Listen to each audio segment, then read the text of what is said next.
All right, let's get going. Scott, you can continue to let people in as they join. But vets, military, family, and partners, welcome. This is actually our inaugural Big Ten Veterans in Business Alliance panel.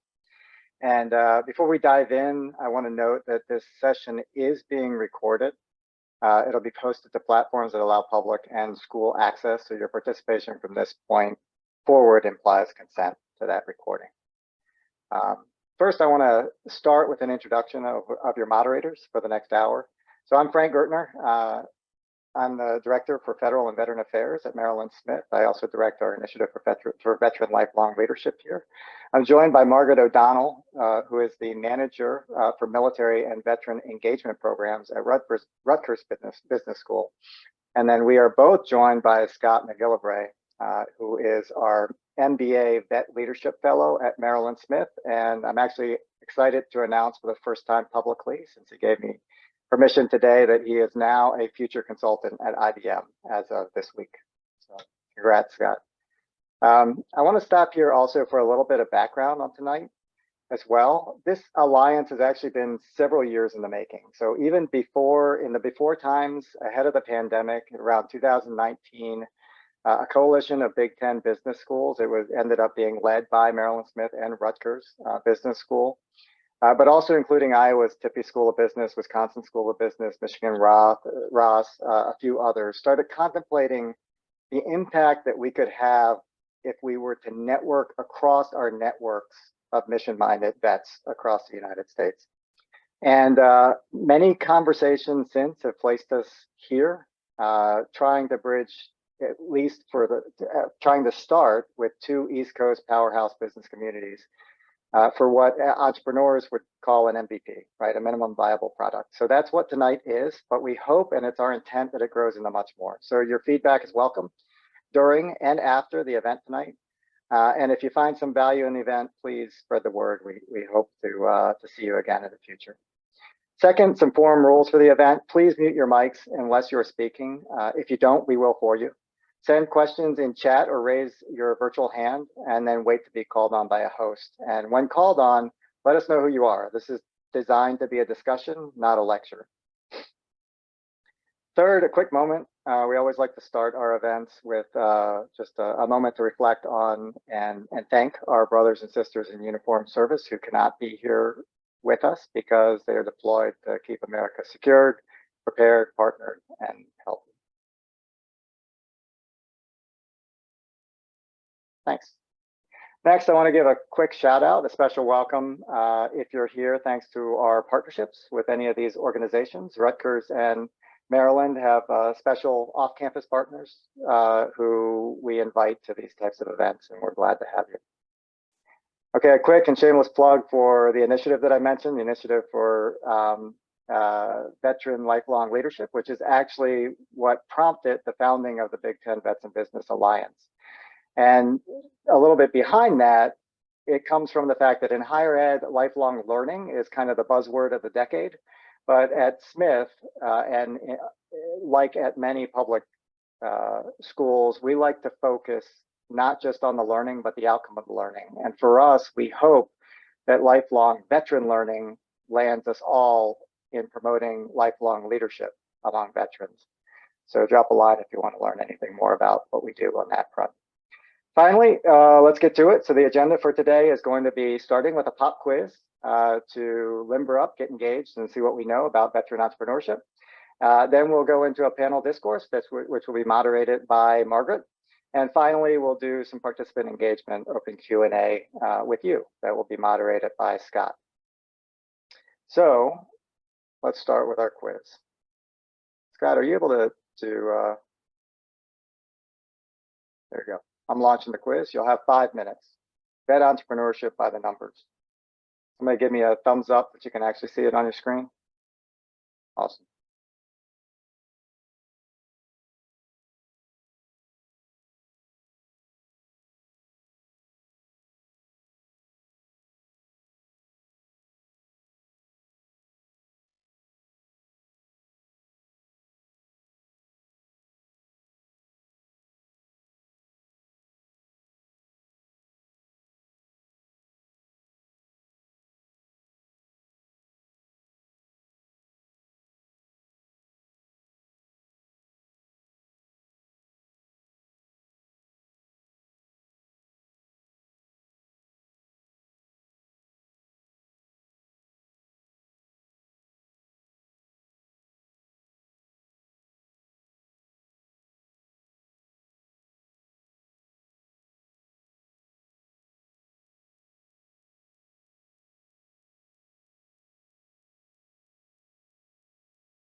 This is where we could use the music, Frank. Like little Jeopardy background, something going on. I'm with you, Joe. If you want to hum, you're welcome to. No humming. Actually, you're dressed. It looks like you might be dressed to tap, so you can do that too.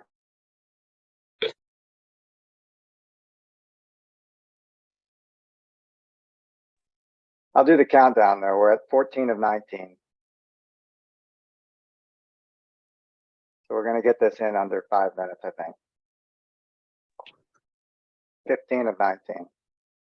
It's just enough time for Shaw to Google each question before he answers.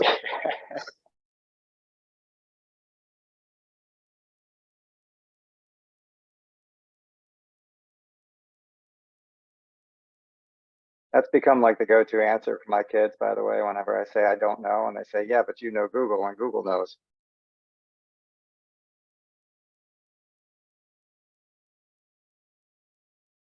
All right, we're at 17 of 19. We're gonna get 30 seconds for the final two. Otherwise, we're gonna go ahead and end it and share. And we'll go through each question here. All right. 18 to 19, 94%. We're calling it.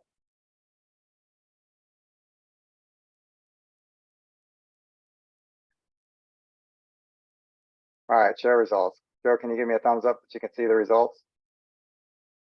Awesome. Okay. So question one, how many veteran-owned firms are there in the US? Survey says actually you were split between 1 million and 2 million.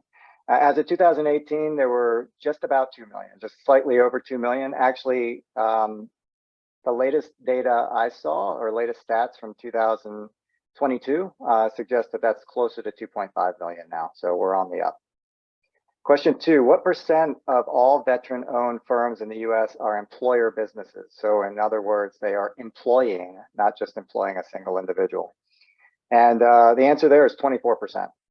So of those almost 2 million, 1.5 are non-employer firms, so just single entity businesses, and then a little less than 500,000 were employer firms. Again, this is from the census as of about 2018, 2019. But that equates to 6% of all US employer firms, which is actually quite interesting because 6% is also the percentage of the US population, which is veterans right now. So we track for employer firms about at the same percentage that we track across the entire population. How veteran-owned small businesses are there in the state of Maryland? So the answer to that is 50,000. Oh, I'm sorry, and vets make up, that's about 6.1% of the Maryland vets make up, 6.1% of the Maryland workforce. That 50,000 represents 6.9% of Maryland businesses. So we actually overrepresent small businesses compared to the Maryland workforce representation numbers.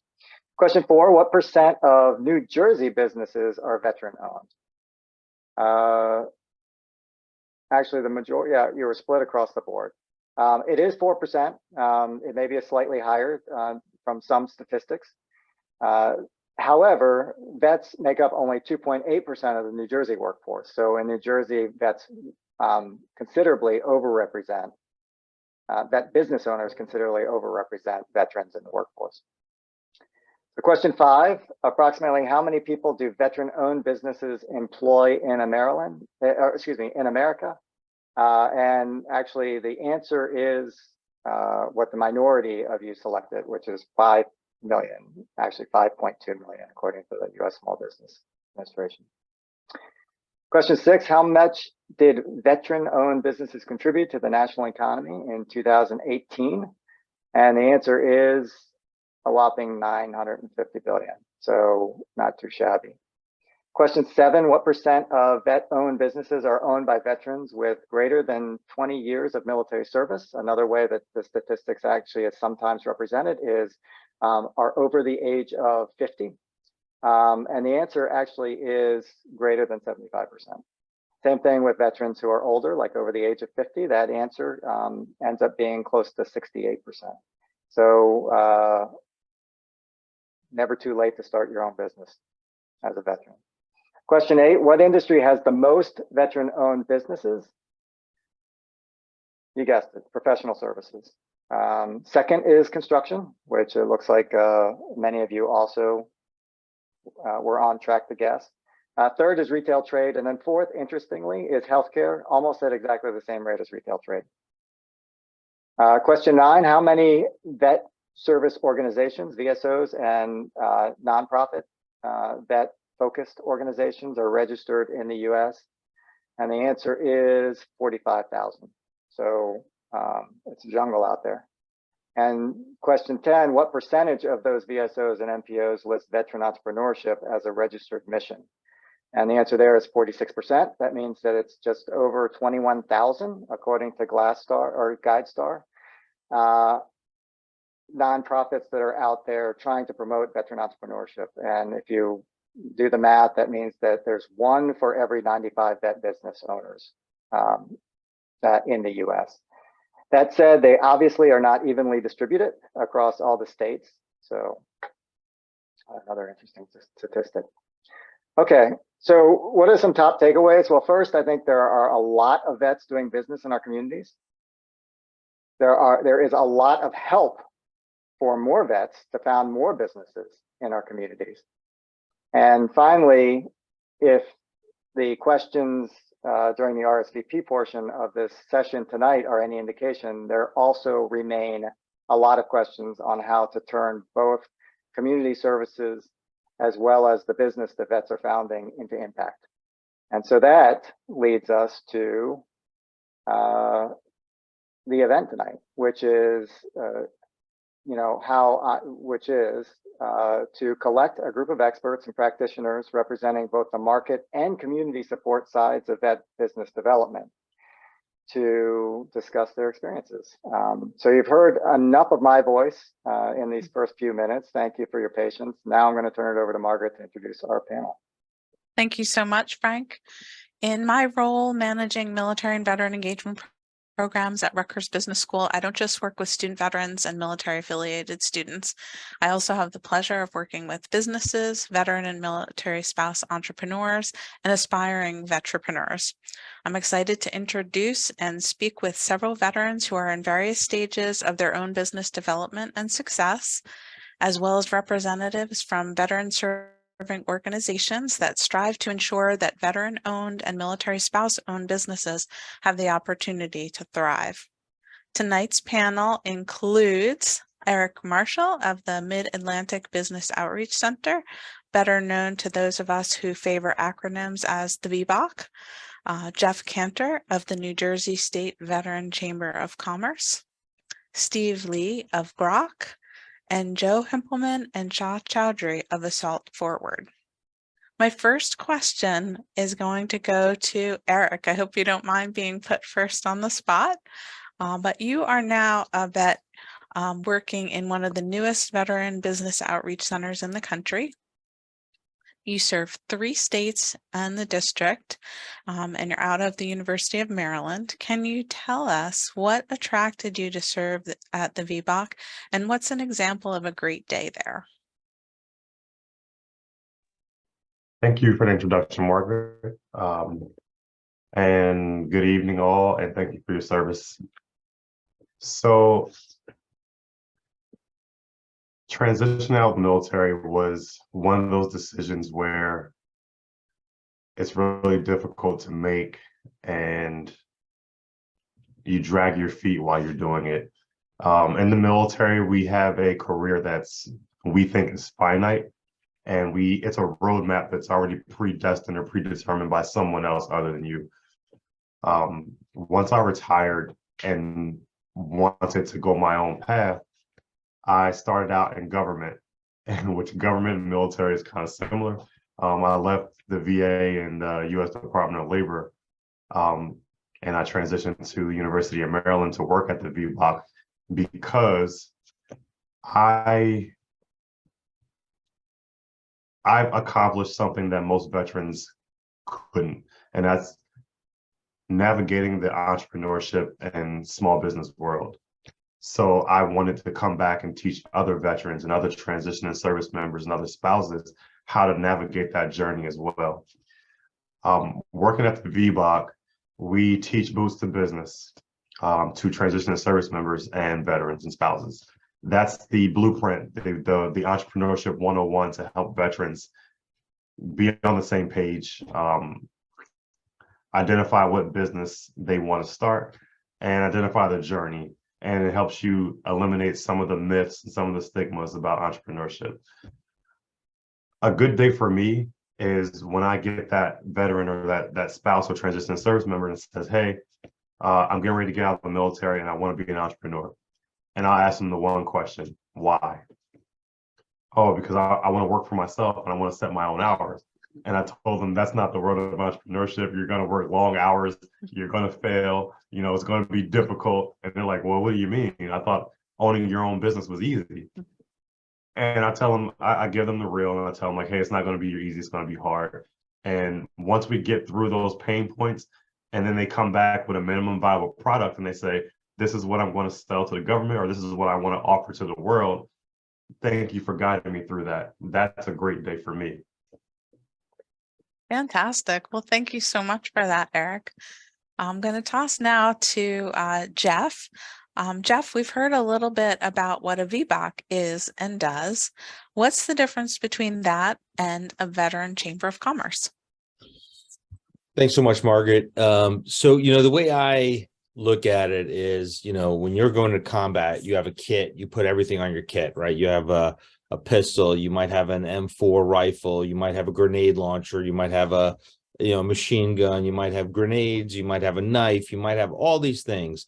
And the way I equate to what is available to you as an entrepreneur, all these resources are items you can add to your kit that will make you significantly more effective in being a successful entrepreneur. It's not just gonna, you're not just gonna take one resource and say, yep, this is it. I'm ready to go. I checked that box. I'm a great entrepreneur.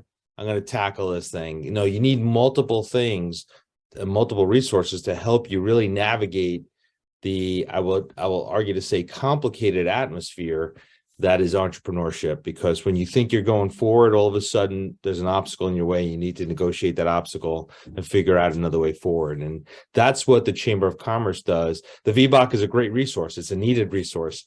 Other SBA resources that are out there, like SCORE, is a great resource.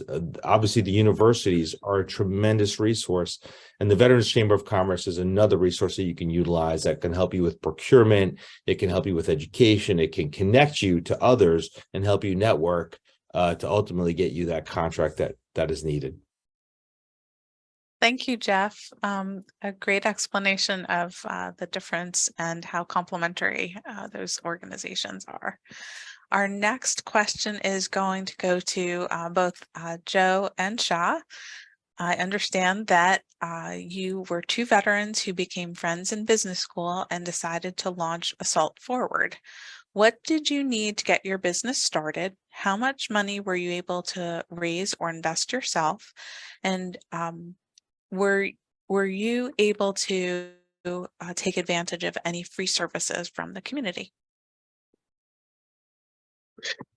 Yeah, I'll jump in and start. There's a lot of that in that to unpack, but I'll just say that yes, we did not know each other on active duty, but met using our post 9/11 GI Bills, and had an idea about a business to start.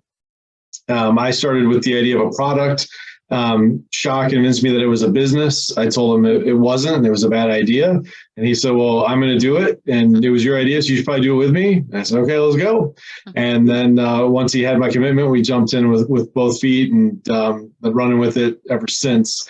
But I think the good thing for us, or the bad thing for us, is that in our day jobs, we're both kind of mid-career professionals. And so we don't have the freedom to just go all in on entrepreneurship and leave our paychecks and health insurance packages from our employers behind at this point in our lives with young families and mortgages and all the boring things that happen in life. So we've really embraced kind of what the founder of Bunker Labs, Todd Connor, calls in his book, The Third Shift Entrepreneur. Which is you don't have to max out your credit cards, take out a second mortgage, and go deep in debt to start a business. we raised no money. We gave up no equity, and we each chipped in $500 to put the first order of assault forward lapel pins together, and launched a GoDaddy website, for a few bucks, and gave it a shot. And it turned out that it worked. And a few people, we of course, we put it out on our social media networks. And when the first orders would come in, we'd be like, is that your friend? Is that your family member? And it was like, then, got one that was like, no, it's not me. That's not, who is that? We don't know. It was somebody who just bought our product. And so that's a very exciting, momentum builder. And then we've just reinvested those sales back into the business to get another pin design, cufflinks, this fancy American-made silk tie I'm wearing tonight, and all the other things we now offer on our website. So it's just been a process of building it, but we're still hustling, and we're still doing it in addition to all of our other, life commitments, I'll say.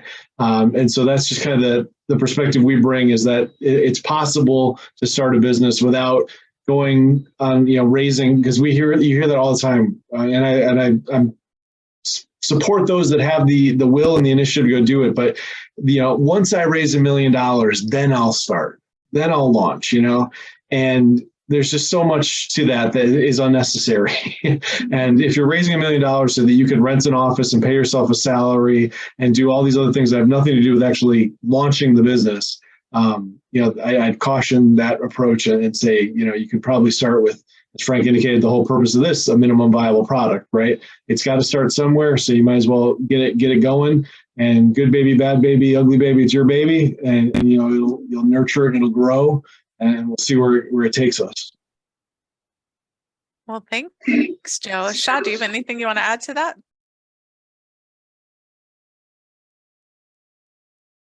Can't hear you yet. Can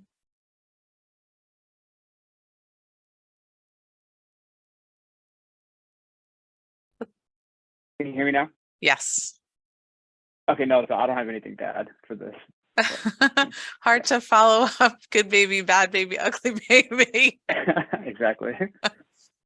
Great. Well, we'll get you involved in some other questions in a little bit. But I'd like to go over to Steve, who I would have to say has taken a little bit of a different approach than Joe and Cha. So Steve, how did you find veteran resources, and what value did you get from those resources? Yeah, Margaret, thank you very much for the invite for everybody. My name is Steve. Nice to meet y'all. I'm the CEO founder of Grok. We're a software company. And so the question is asking about how did I find these resources that we're offering tonight, and what kind of value I personally got out of it? Well, for me, VIT is one of the big ones that really was beneficial for me, because I do not come from a software background. While my That's company Veterans in Tech, right? Veterans in Tech, yes. Mm-hmm. Yeah, Veterans in Tech, VIT. So if anybody's in tech or interested in entering into tech, VIT is your resource. How I found it was literally Google. You could Google anything. And what I really got out of it was a very good bootstrap into the tech field, because as I was saying, I'm not in the technical field. I was a medic back in the Army. So I have no technical background, and I founded a tech company. So like, how do you do that without, knowing anything about tech? Well, VIT really got me up to speed. They offered, I think it was an 8-week course, all for free for veterans, and covered very basic stuff like CSS, Java, and some HTML. But that was really able to help me learn the language, get back into the culture, and understand how to do this business from a higher level. But yeah, VIT I would recommend, and I got basically a free class for veterans, and I highly recommend it. Fantastic. Thank you so much, Steve. Before I move into questions that were pre-submitted by some of our audience members, I want to ask everyone, I'm going to treat this as kind of like a lightning round. I want everyone to get a chance to answer this question. And Shah, since you didn't get to answer too much before, how about if I start with you? And the question is, tell us if you've ever failed in business and what your takeaway was from failure.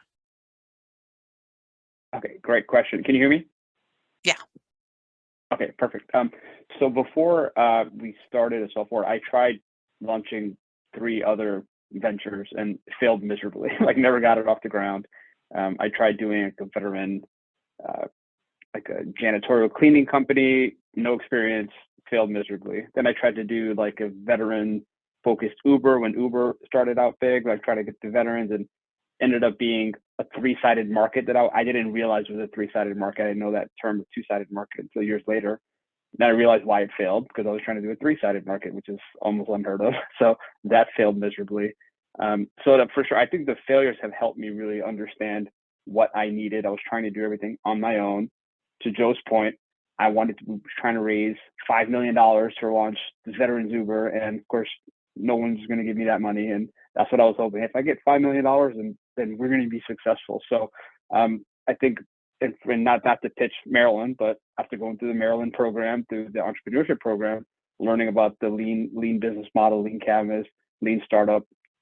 Hence, Joe and I started with $500, and here we are almost 4 years later. So I think those failures do help. A lot of people get scared from failure, and what Joe and I was like, hey, if we spend $500 each and we fail after 3 months, then hey, we're out $500 and that's it.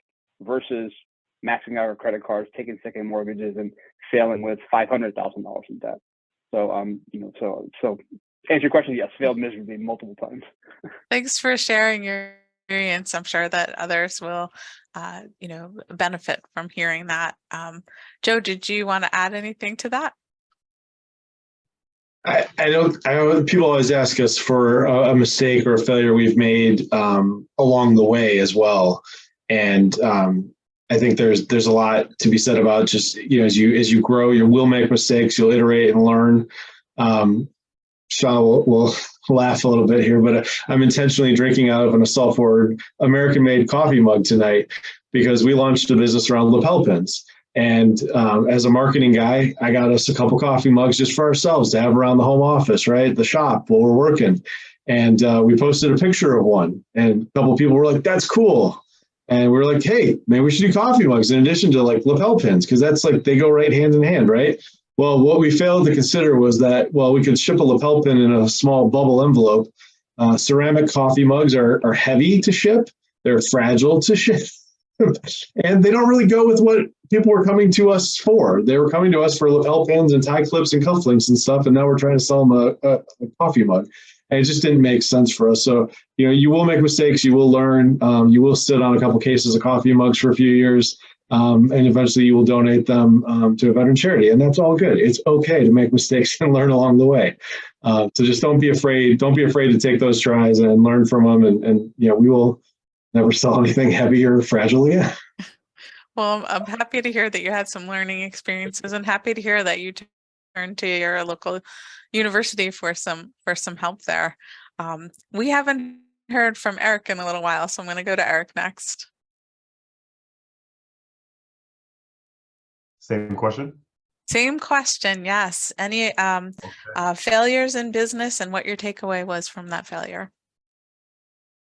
So a lot of entrepreneurs, not just veterans, make the same mistake when it comes to either starting a tech business or just creating a business in general.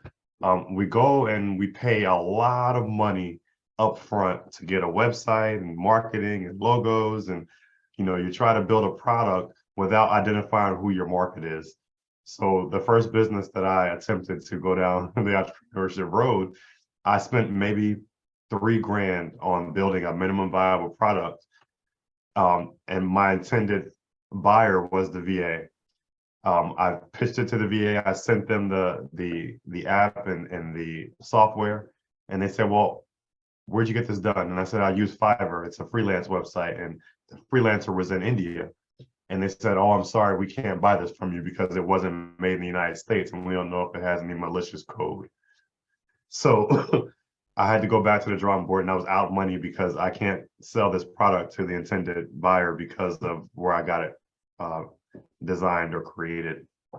So we make those mistakes by spending money up front, as well as using services like LegalZoom, and we pay them hundreds of thousands of dollars to do something that can be done for free.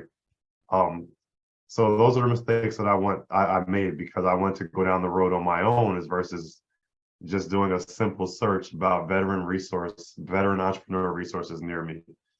And that's the one great thing about the V-Box is that we're connected with the women's business centers, small business development centers, small business administration. We're looped into all of these resources that are free for veterans that all we have to do is sit through an info session or sit through a workshop. And these services are available to us at no cost to us with minimum time commitment. Great, thank you.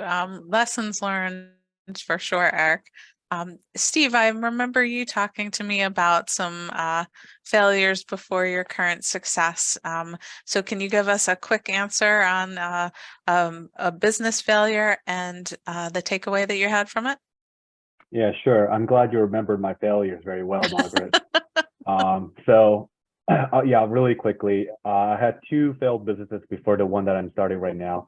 My first one was a trucking company back when I was actually working with Amazon. So one nugget to take away for me was that I just personally, and it's not for everybody, but I personally just couldn't do 2 jobs at the same time. When I was in Amazon, I just did like, close to 12 hours, 12, 14 hours a day sometimes. And I just didn't have either energy or the passion to really pursue a second job at the same time. So that was my takeaway. I just couldn't do both, so I quit Amazon.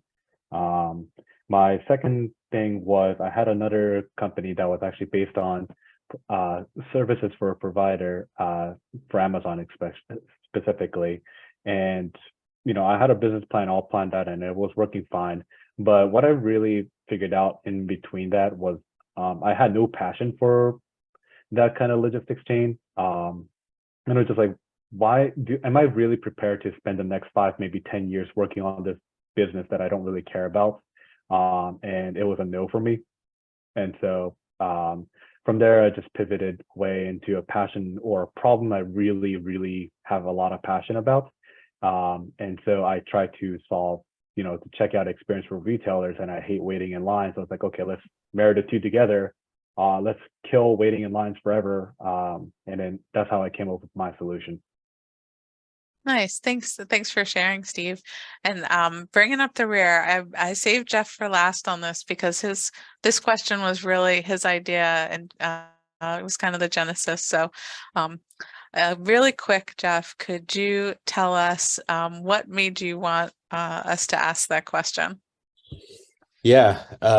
So I am a 3-peat entrepreneur. I have failed twice, and before I started this entity, and it's really interesting in hearing some of the others. It seems like that's like the average number. So everyone failed like around twice before, they figured out the right way to go. But I started a wine business. I was doing wine importing and selling, and it was cool stuff and, very glamorous, educating people about the wines you had. And I had one brand of wines that also gave back to the military community. Ran into a huge cash flow problem and couldn't keep moving it forward. So that was a mistake that I learned and took to heart.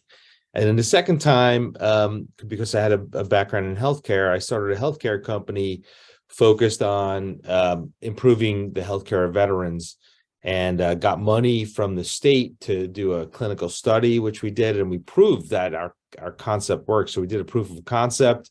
Everything was good, just couldn't commercialize it. Tried selling the concept, and a lot of hospitals were like, well, that's today's dollars that I have to spend on tomorrow's outcomes, and we're not willing to do that. So I couldn't figure out a way to bridge that, and failed that one. So what's interesting though, an Air Force veteran picked up on it and continued that, and actually raised $150 million in IPO in capital. So clearly it was a good concept, and it was just ahead of its time. So that could be part of the problem too when considering that. And now I run a heavy civil construction company here in New Jersey. We have about $6 million in revenue, so we're pretty successful. We're the go-to disabled veteran business in the construction industry. So I'm really excited about that, and that's continuing on a good path. So 2 fails, 1 good to go. We'll see where it takes us. Well, I want to ask you a question from our audience actually about that business. Who was your, oh, and by the way, thanks to Sean O'Leary for this question. Who was your first customer? More specifically, what were the moments where you went from idea to implementation to making money? Is that for the wine business, the healthcare, or the construction company? I think that's for your success story. Okay. So what's interesting is before I even started the business, I started talking to people about getting into the business. And I reached out to other construction companies that need to sub out a lot of work in this arena. So we do heavy civil construction, which is like roads, asphalt roads, concrete, sidewalks, bridges, that sort of stuff. And before I even started the company, in these discussions, this person that I had built a relationship with at another larger construction company said, "Hey, we need to find a disabled veteran-owned business to do this work. Can you do this work?" And I said, "We can do the work, but I haven't even started the company yet. Like, start your company because we got to sub this work out to you." So that was my first customer. And that's an advisable thing here is find out who you're going to sell to first before you even start the company, because you need to have that potential revenue chain on board so that as soon as you start up, you can put the light switch on and start operations. Well, that's great. The market research found you. Yes. Thank you for that. Joe, I wanted to toss a question your way. And thanks, by the way, I'm not sure if John Miller is with us, but John Miller asked this. Oh, there you are, John. Thanks for joining us tonight. What kinds of digital products or other incentives have you utilized to build your email lists? Yes, thank you for the question, John. We've tried a few different things as an e-commerce business. So when you go to our website, there's a little pop-up that offers an initial coupon for dropping your email address in the box. And we've built out a SMS text messaging list as well. And so we've just slowly over time grown them out. Social media has been important to us, so growing our Instagram following and Facebook, and we did try TikTok for a while early on. We faded off TikTok before anything, before it got too saturated. We just kind of personally lost interest in it, although it was working pretty well for us because there was a lot of attention to be had early on the platform. We have a very small Twitter account as well and things like that. So we've tried social media. We've tried our website through Capture and through our emailing our customers or people that have like abandoned cart or things like that, where we've at least captured an email at some point in the process are good. But along that, I love the story though. So we've tried a couple of vendors, we've tried a couple of things on our own, and we've just kind of iterated with it. But one of the things we learned was a segment of your list called the buy or die. And when you're starting out early, it's not a huge deal. But when you're using any of these platforms to do your email lists, you're going to pay a certain amount per month for every 10,000 subscribers or 100,000 subscribers or million subscribers. So when you're starting out, it doesn't sound like a big deal to have, Frank dropped his email address in our website 3 years ago. He's never bought anything. He's never opened a single email we've sent him. It's like, no big deal, right? But as you grow over time, if you have a lot of those dead emails in your list, you're paying a higher fee every month or every time you send an email to a bunch of inactive users. So they said, hey, you can create a segment that says, hey, if these, cull your list for people that have never opened an email in the last 2 years or 1 year, whatever it is you want to set it up as. And you send them one last email that says, basically, they call it the buy or die. And it says, hey, we've got a fantastic offer for you.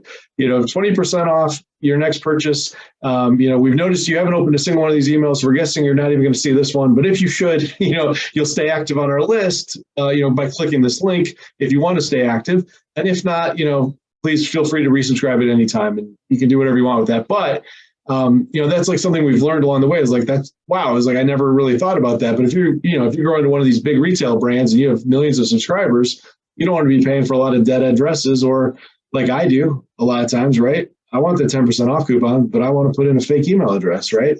So I've never gotten one of those emails, right? Because I just made up an email address to get the free coupon, right? So there's like all sorts of things like that as you learn through digital engagement and growing your distro list and growing your SMS list of ways to kind of keep your audience engaged and make sure that you're not carrying dead weight in your subscriber list. Very good. I just wanted to mention that if we have a little bit of time, we'll take audience questions. If they're dropped into the chat there, give us a hint that you want to ask something. I have a couple more questions that I'll move through, if that's okay. Get a nod from Frank or okay. But if our live audience here has any questions, just drop them in the chat and we'll move between the two lists here. But okay, I'm going to move over to Steve. Question for you. And I think Lisa, who's here in our audience today for this question, or she was, oh, there, now I see her. Yep, there she is, Lisa. Thank you. How do you build community as a solopreneur? And I know that you're not solo right now because I know you have a couple of employees, so she does add, or very small, especially for those of us in business that aren't targeting government contracts. Oh yeah, great question. That was actually one of the biggest priorities for me when I first started out. So building a community or team, I assume you're talking about your own internal team for your own business. So for me, what I used was a couple of crowd sourcing kind of things where it's just kind of like a networking platform. So I recommend two of them right top of my head. It'll be YC startups as well as Lunch Club. And if you're interested in getting an invite, because Lunch Club is a invite only community for people who are just wanting to network, or for anybody who's trying to network for whatever kind of skill set. So those were very helpful for me. I actually got my software engineer as well as my marketing and design interns from Lunch Club. So everybody just kind of came from Lunch Club. That being said, the reason why Lunch Club has been really helpful for me is because they kind of just like have anybody in there, right? I met my software engineer as well as a design, as well as a, when I say design, I mean UX UI. So it has to do with user interface, as well as a marketing intern. So they all have like different branches of uses. Yeah, that's how I built my community. And as a veteran, you have an advantage of being, asking around any kind of veteran communities like we all are on display now about what mentorships you could ask. So it's good that you have an internal team, but you also want an external team that oversees you, kind of like a mastermind who will help you with like different advice, different perspectives. So I think I got two or three advisors right now, two of them being from like the SBA, SBDC, SCORE being one of them. So I highly recommend just branching out in the beginning, like just email like 100 people, just figure out like, hey, like if even the return rate is only 1%, that means you'll get at least one person. That's all you need to start off. So yeah, let me drop you the link for the Lunch Club invite if you want. I wasn't expecting this, but I'm totally happy to share my link so that way you could have it and get invited to that club. That's it for me. Thank you, Steve. And Lisa, since I can see you want to give me a nod or tell me if that was what you were hoping for, or did we address? Yeah, so that is kind of what I was looking for. I'm currently a solopreneur, and because I work virtually, it does get pretty lonely, and there's not a lot of interaction with particularly other veteran business owners. My professional colleagues, for the most part, are not veterans. Okay. All right, good. Well, I think that I've heard a little bit more than even what Steve spoke about here tonight about Lunch Club. And I think that actually does sound like a really good match. So we'll make sure that you get the link to be invited into the organization by Steve. We'll send that to you separately since we're recording tonight.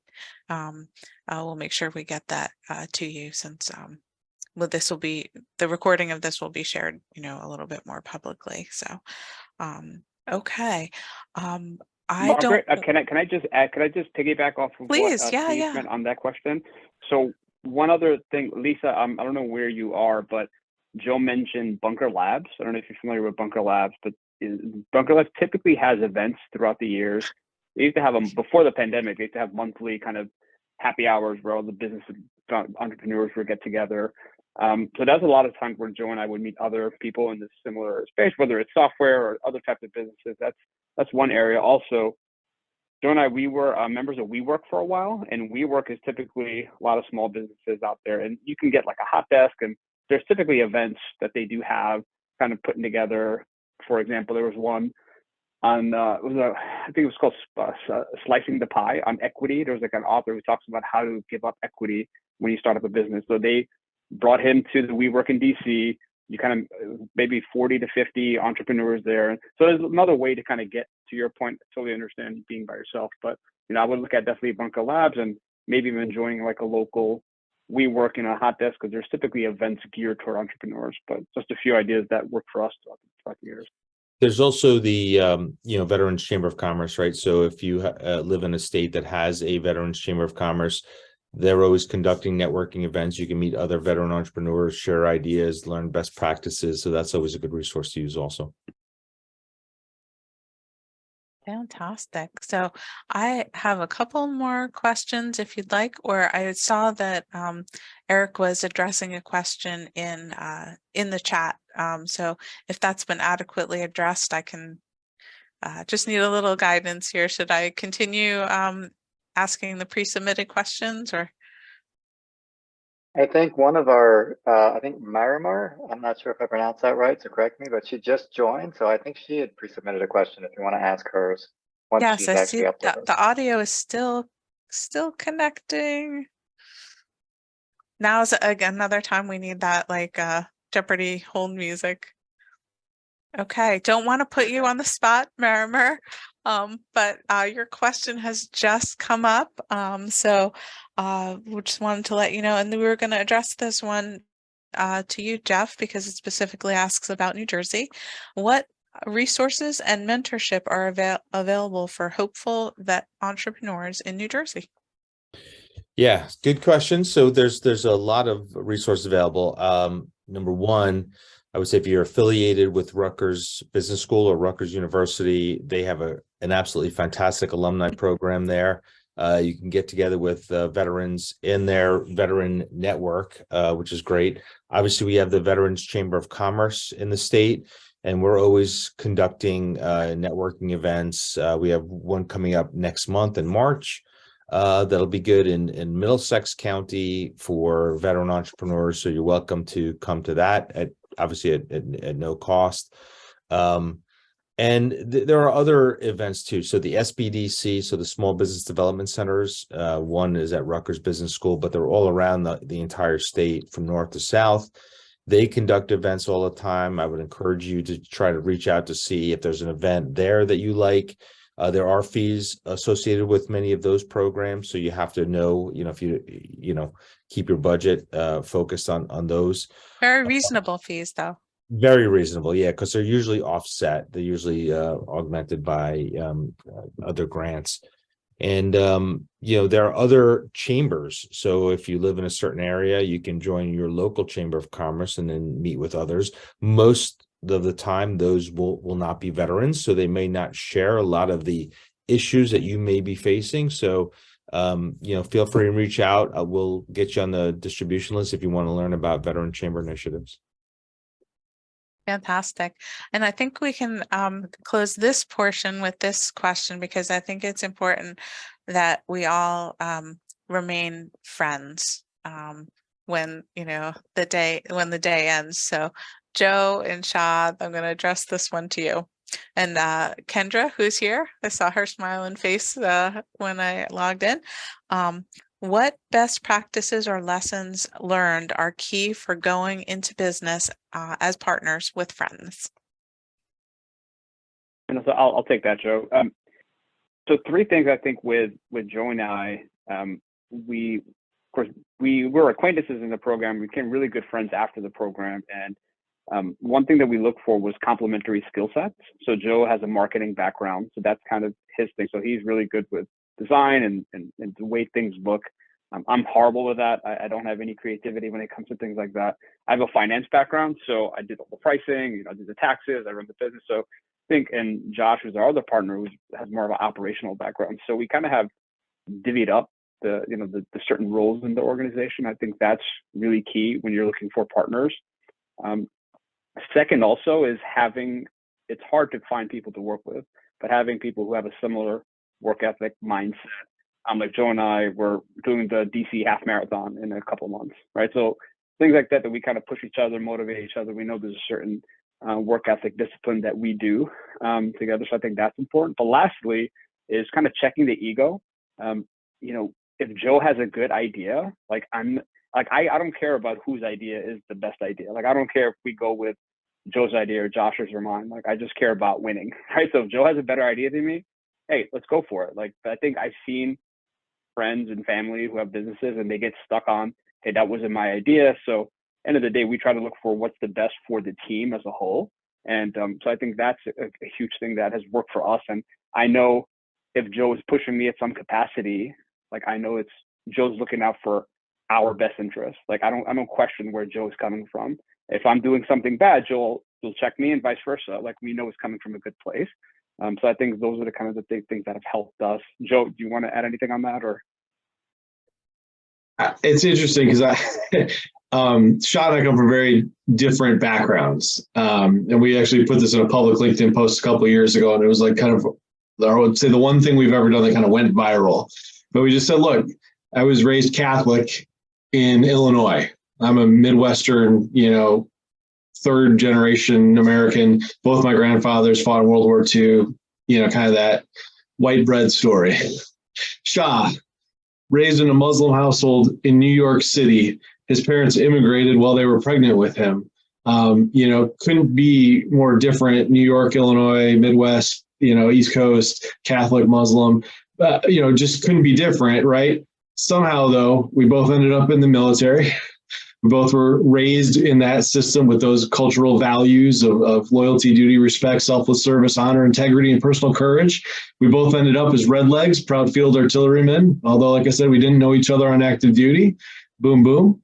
And as I say, but at the end of the day, we're cut from the same cloth now. So despite those differences in backgrounds, you do want to find somebody that's on the same page with you. I think, somebody who's fired up about the same books you've read. That's a good one. Do you think, David Goggins is inspiring, or do you think he's a maniac, right? Find somebody who's kind of like into the same, stuff that you're in professionally or personally, so that you can kind of, get along that way. And then I'll just reinforce that the complementary skill sets is absolutely a great idea in a partnership. You get three creative types together, it's probably headed to disaster. You get three, finance guys in a room, it's probably headed, but the fact that we have different areas of emphasis, I think that's a great thing for us that has helped it work out. So, I can't say, you have to find somebody just like you, but, because I look at how different we are and how that came together to complement each other. So there's a lot to be said for, finding those things and not necessarily shortfalls in your own skill set, but complementary skill sets and things like that. So to expand on Shah's excellent answer. One thing I would say, if you are going into business with a friend, if you want to stay friends, make sure that you put everything down in your articles of organization or articles of incorporation, because what might happen down the road is, you think this is, something that you have to do when really they should be doing it, and vice versa. And you might get some resentment. You might feel like, hey, I'm getting more out of the business than he is or she is. So just write everything down in the articles of organization on who gets responsibility, how payment is to be divvied out, everything that has to be hammered out. So when something comes up, you will remain friends instead of becoming not friends. Excellent. Well, there are some people on today's call that I've been longtime friends with, like Jeff and Frank, and some people who are much more recent. But I'm thrilled to have some more friends in this industry here and now. So, Eric, it looks like you had something to add. Yes, I'll go even more basic. If you don't have a business already and you want to start one, if you go through the Boosted Business course through the VBox, we teach all veterans to have a bail team. Your bail team, it's an acronym, BAIL. You need to have a banker, an accountant, an insurance agent, and a lawyer. You need to consult or confer with each one of those persons to identify and help you understand the structure of your business. Because a lot of veterans or transition service members get out of the military and they have this mission, this passionate statement that they think they want to have a nonprofit, but most of the time it's not really a nonprofit, it's a for-profit with a social mission. So you want to consult with your bail team in order to properly structure your business so you don't fail in the end. Fail, not fail. Got it. Like it. Very good. I'm Frank, I was supposed to toss things over to you about 15 minutes ago, but That's we were okay. having I feel bad. So a great the time last thing talking. I feel bad because Scott came all this way and he didn't get to moderate one single question. So Scott, can you direct everyone to the Smith Vets code that just popped in the chat before we go? Yeah, so if everyone wants to take a look at the chat, for those that aren't already in there, looks like Shaw just posted a code. If you use Smith Vets, you can get 15% off assaultforward.us, their company. So check them out, see what they're all about. They got some really cool gear, and yeah, with that, that's I guess my portion of the moderation. Scott, I'm sorry. The No, questions that's that were coming okay. into the chat, Eric That was is answering okay. them so quickly. I'll, My typewritten. I'll say the .us on our website is a short story about being flexible when you're starting your business. We had picked the name Assault Forward. We went to register assaultforward.com, found out it was already taken. They weren't using the website. Somebody had just parked it. So we went to one of those places where you can find out who owns it and see if they'll sell it to you. They said, sure, $60,000 we'll sell you assaultforward.com. So we said, you know what? I think assaultforward.us will work just fine. So be flexible when you're starting your business because you may run into obstacles very early in the process before you even have your website domain. And you got to pivot. Awesome, thanks. Well, thanks everyone for staying a couple extra minutes. I know we got started a couple minutes late, so we'll call it. We'll consider it within the hour. That does conclude our panel. Thanks to all of our panelists. Thanks to Margaret and Scott for moderating. Thanks to all of our panelists. Really amazing insights. It's great to hear it from the practitioners and the experts' mouths always. I've shared the screen one last time here. This is if you want to keep up with our initiative for veteran lifelong leadership at Maryland Smith.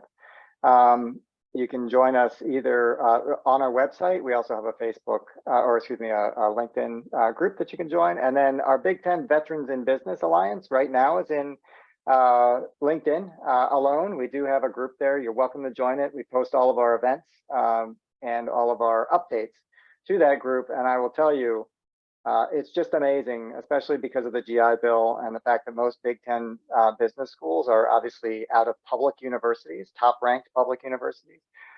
It's pretty incredible when you start to look across the network of veterans who have graduated from business school within the Big Ten.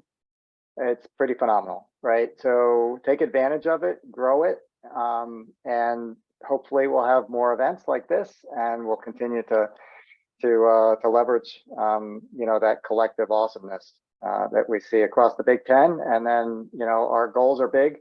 Who knows if that may bridge out to even some of the other conferences. So thank you all for coming, and thank you for your support. Thanks, everyone. Bye-bye.